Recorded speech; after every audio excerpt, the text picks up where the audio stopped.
Here's the very latest. Pete Hegseth has just ordered every American general and admiral to abandon their posts and report to Quantico, Virginia next Tuesday morning. All 800 of them, from war zones, from allied commands, from bases around the world. No agenda given, no explanation, just show up.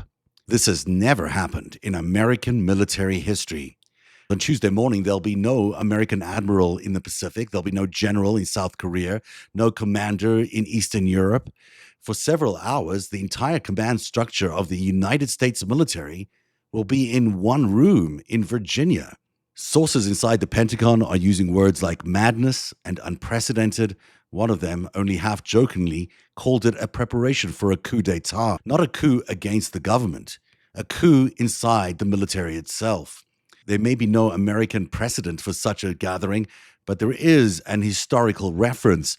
On February the 4th, 1938, Adolf Hitler summoned the German military leadership to the Reich Chancellery.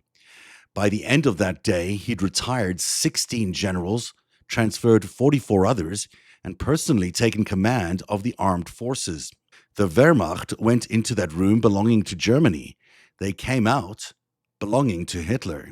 Now look at what Hegseth has already done. He's fired the chairman of the Joint Chiefs, the Coast Guard commander, the chief of naval operations. He's mandated a 20% reduction in military leadership overall. And now he's gathering whoever's left in one room. Pentagon analysts are gaming out three possible scenarios. The first one and most obvious one is the purge. Fire everyone who won't pledge personal loyalty to Trump. The shutdown means Congress can't stop it. And by the time they're back, you've got 800 new generals who've been appointed by Trump during the shutdown. So there's no congressional approval. The second scenario is all about a loyalty test. Make them all stand up and publicly praise Trump's leadership, endorse his policies, validate his grievances. Anyone who refuses gets court-martialed for undermining civilian leadership.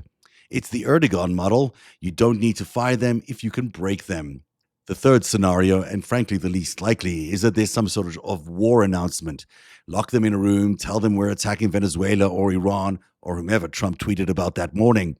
It's hard to imagine that 800 people in a room means there'll be no leaks. In fact, by the time they've left the room, it's very likely Congress and everybody else would have found out what they're talking about inside. Nevertheless, each of these three scenarios ends up in the same way: a military that serves Trump instead of the Constitution. Earlier this week on the Five Stack, we had Professor Terence Goggin from the West Point Professor explaining it to us this way. The difference between Trump and Hitler: he said Hitler had the military, Trump doesn't. These generals despise him. They took an oath to defend the Constitution, not a 34-time convicted felon who called their fallen comrades suckers and losers. The German generals who walked into that room in 1938 thought they were preserving their institution.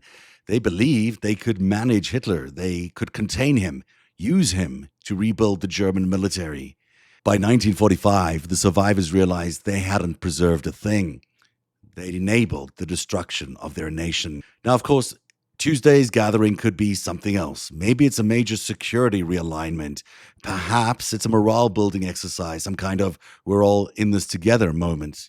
But judging by the administration's relationship with the military, Trump called these people my generals until they wouldn't do what he wanted. He pardoned war criminals over military objections. He wanted to shoot protesters and invade Mexico. Hegseth's qualifications are getting drunk on Fox News and writing books about how the military is too woke. This is not an administration that does collaborative strategic planning. This is an administration that does performative dominance displays. They don't build morale. They demand obedience.